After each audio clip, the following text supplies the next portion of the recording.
Welcome back to this hobby of ours. It's your boy D back with another video. I'm here with my main man, Big C. What up, Big C? My name's Chad. In our very first crossover edition, meeting with my good friend, Big C, Chad. And we're going to talk a little bit.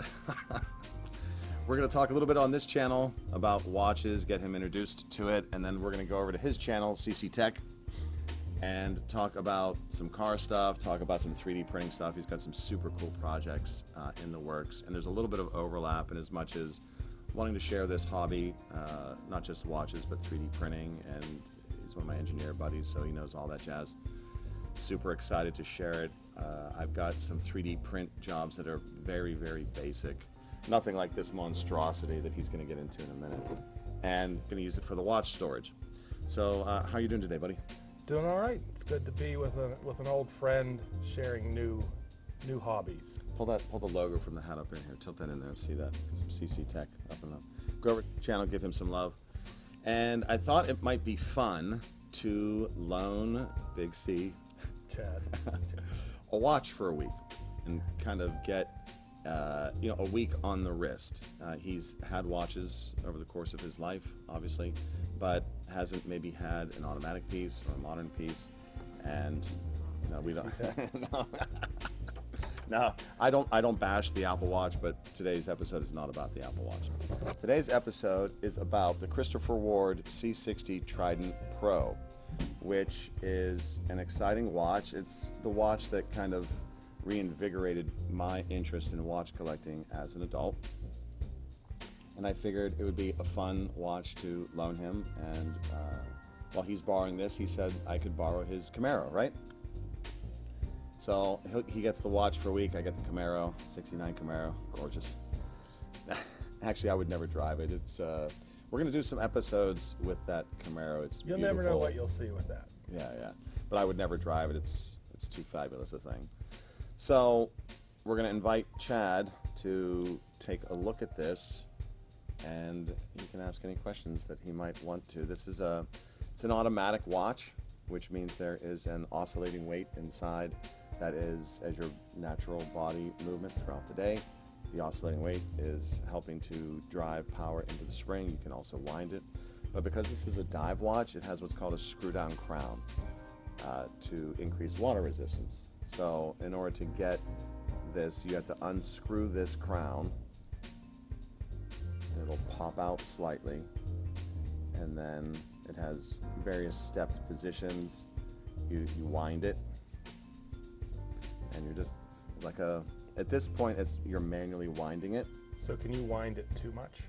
This has a clutch on it. Most modern automatic watches have a clutch to prevent it, but if it's dead and there's no power in it and you're winding it, 30 to 35 winds in the morning should be fine, and you probably don't need to do anything more than that. Each day you'll want to power up it a little bit, and then it's got a date complication there. You never want to change the date when the hands are between 8 p.m. and 2 a.m. because of the way the discs are going over on the movement. We'll do more of that off screen once we get you prepped on it, but this is very, a super basic one. And this watch I discovered when I wanted to get a nice watch. I had the idea of a Rolex Submariner at the time, even though it was very expensive back then. This is 6 or 7 years ago. He's not loaning me a Rolex. No, he's not. But this has a lot of the same design language. Plus, it's 300 meters water resistance, so it will survive going into a pool with you as long as the crown is screwed down. And it has a dive bezel that has a countdown. It's unidirectional. It only goes in that direction. That prevents it from being accidentally reset if you're actually diving. Most divers, they're using dive computers. But these are pretty relatively bulletproof. Probably won't do any damage with it. Wear it, enjoy it, and let us know what you think about it after the week's end. So we'll let you handle it some, and you can give us some feedback on what you think about it. Well, being an engineer, the first thing I notice is the weight. That means there's something substantial there. So I like the feel of it. Yeah, 316 steel. Stainless steel then. Stainless steel.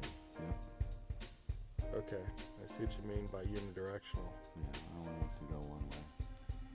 But take it, enjoy it, wear it, and when we come back in the next episode, we'll get some feedback from you on it. Very nice.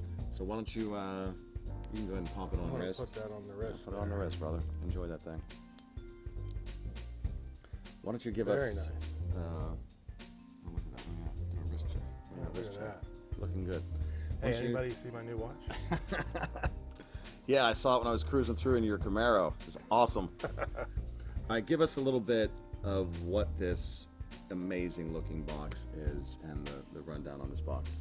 Okay, so what we have here, this is the product of I wish I could or I wonder if kind of statement.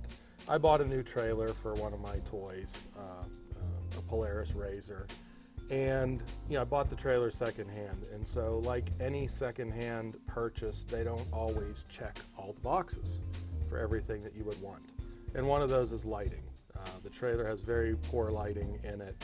And so in the process of designing my lighting scheme, I got to have a little, ambiance in the trailer. Ooh, But- ooh la la. But, in the process of trying to determine what I want to do with lighting, I came across the need of having a multi-function switch panel, has 4 switches, has some USB charging ports, and a voltmeter, so everything is hunky-dory. The problem is, with all that functionality, it comes with this octopus Yeah, of seriously.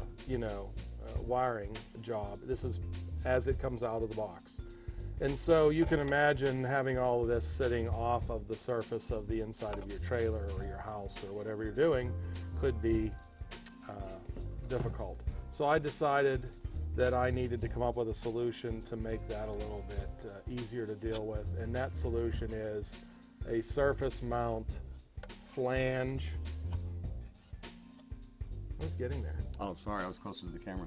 My bad. No, we got a surface mount flange that puts part of the box behind the wall. So that would be this portion. And then much like the watches that I see D review on his channel, I wanted multi-function out of this if I was going to take the time to design something. So it, as you saw, not only mounts the switch panel, I have some pockets on the side that will allow you to put your phone in it with access to the charging port for the USB panel on the switch panel.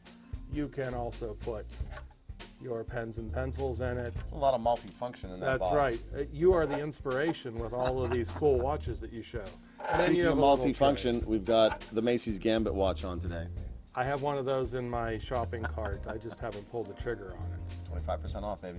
But anyway, so there you go. And this is the product of I wish I could, what if, problem solving. D has several of those as it relates to this hobby of ours content. And so in future episodes, we are going to go through some design process and help him develop some of the things that he wants to develop for his Thank you, content. Big C. This is amazing.